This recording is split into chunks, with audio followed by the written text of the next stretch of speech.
What's up, everyone? Welcome back to the show. Yamini's caught a bid here, just a little bit, up 18. Nasdaq's up 280. The Dow ticked green, very interesting. Bitcoin and ETH catching a bid as well. But IBM down 70 points, almost 25%. Crazy gap down here. They announced some pre-earnings stuff, maybe trying to soften the blow from a bigger move with that binary event. But we've got a very special guest on the line, Felix. How you doing this morning? I'm very well. Thanks for having me on, guys. Absolutely. Awesome, man. Hey, man, I got to ask, man, what is that painting in the background? Is it like a Kandinsky or something like that? Well, that's actually me. I'm sorry about that. I paint it. It's very relaxing. That's awesome. Awesome. Looks great. So what are you I've looking also at? got another special guest here. If he's care to join us. Come on, Winston, sit up, sit up, up. Come on, you're tired, aren't you? Come on up. It didn't work. You have to take my word for it. It's my golden retriever down there. He's sleeping. It happens when we try to get stocks to move up, too. Sometimes they just don't listen to us. It happens, for sure. They don't, do they? What are you looking at this morning?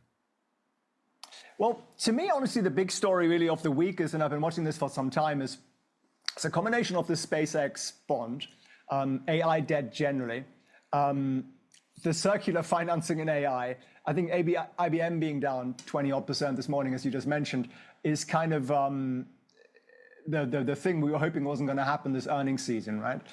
So for me, look at SpaceX bond. It's down almost 10% since it was issued. And it's not like SpaceX has gone away or Elon's gone away or the rocket's gone away. And it shows you what the Financial Times reported a couple of weeks back, again yesterday. It's what Goldman Sachs put out internally yesterday, that the banks are trying to offload AI-related debt. And to me, that's something that worries me, because every major crash we ever had, and I'm not a doom and gloomer, I'm just being realistic on risk here, was a debt problem. 2008, 1999, it was always a debt problem. And the bond markets typically are a little bit smarter than us equity guys. So that's what I'm worried about. And if you then look a little deeper into the debt that these hyperscalers have been piling up, the Microsofts, the Amazons, and so on, and where they've been putting that money, well, obviously into AI infrastructure. And then they're claiming that they're getting revenue from this AI infrastructure, but how is that revenue being financed? Well, 50% of it, literally half of it, is being financed by the hyperscalers. So it's a bit like me saying, hey, Mike, here is 50 euros. And then you say, okay, I'm going to invest in you, and you're going to give the 50 euros back to me because you want to use my software. And then I book 50 euros revenue gain and tell everybody how wonderful it is.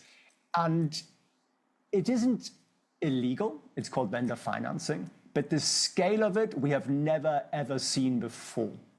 And the concern is therefore, well, how much of this whole AI revenue is real, right? We had great earnings in from TSMC, right? But isn't that money just borrowing that's being passed down?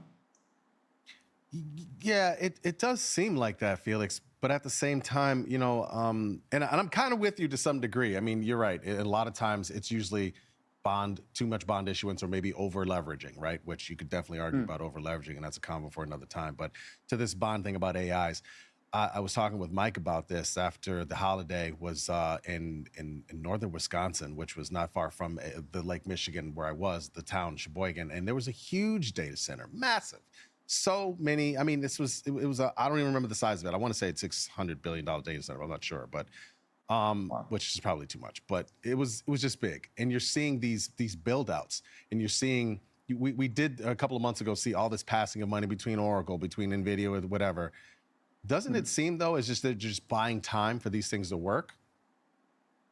Like, I think the technology works, but the dotcom bubble was about the internet. The internet works, right? It's a brilliant thing. We had the railroad bubble a little bit longer away. The railroads worked. So it isn't about the technology not functioning. It's just about, are we over leveraging? And are we getting ourselves back into a position where, something breaks, capex goes a little bit down, IBM hinting at something like that this morning, where a little bit of the spending gets delayed or scaled down, and then suddenly this circular house of cards doesn't look quite as wonderful as it does. And look at the earnings expectations we've got out there. They're really high. right? Like earnings have to come in perfect this season. And we've had basically a market that's up, how much this year? 18% or something? And earnings are pretty much flat across the board.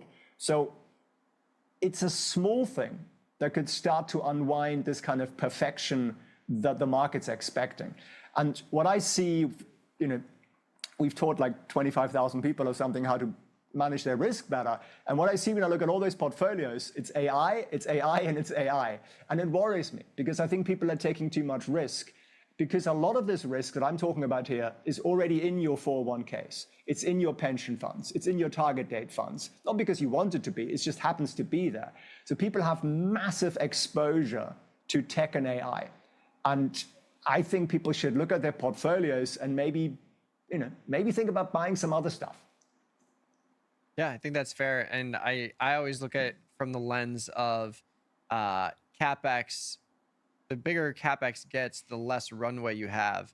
And to your point, like if there's a hiccup and you're spending all this money or you're borrowing money to get the capital to make these things happen, and then there's a hiccup, now you're in a really tough spot. Like we always talk about trading small and giving yourself a lot of wiggle room to be wrong. Like we have these year-long trades in micro minis and the NASDAQ futures, the micro futures, where we're sized correctly to where we can absorb a 20, 30, 40% sell-off, and it's not going to really matter to the portfolio because we can absorb it. But if I were to lever up in the same way, it's no different than borrowing to spend and create this facade of income and revenue while I'm creating debt on the other side. The more I do that, the less runway I have. So I think that's another really interesting angle. And you like the more you do that, the less volatility you can absorb. And for these companies, it's a very fine line when everyone is invested in the same way. For sure. And I think you touched on a great point. Position sizing is the answer to it all. But you guys know, you've been doing this for a long time and teaching people really, really responsibly. Most people position far too large. And most people have the S&P 500 in their portfolio, a NASDAQ index fund, and then they go and buy tech funds or tech stocks or invest in tech stocks or futures or whatever it might be. So they're kind of tripling their tech exposure, right? Rather than actually creating genuine diversification. There are other sectors out there, whether it's insurance or, whatever it might be. Pipelines have been good to us. There's a lot of stuff out there that can actually make us money that isn't necessarily tech, and I think. Yeah. Couldn't agree more. Yeah. But yeah, diversification and trade size is the name of the game. Felix, appreciate your time. It was a great conversation. And I got to say, you got to keep painting. Keep painting. It could be an alternate day job, guys.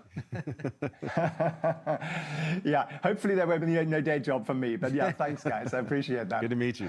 Absolutely. We'll see you next time. E-minis, see you guys. Up 16. NASDAQ up to 80. It seems like they want to catch a bid here, but everything is green, interestingly enough. Crude oil's up, energy's up, gold's up, silver's up. Everything's up here, except for Microsoft, IBM, some of the banks. So seeing a weird divergence here. There's some strength that's kind of shrouding the weakness in the bank sector. But we're going to take a quick 90-second break. Join us on the YouTube channel. Throw in your trade ideas, questions along the right-hand side chat. We'll get to them shortly. But yeah, you're watching Tasty Live. We'll see you soon.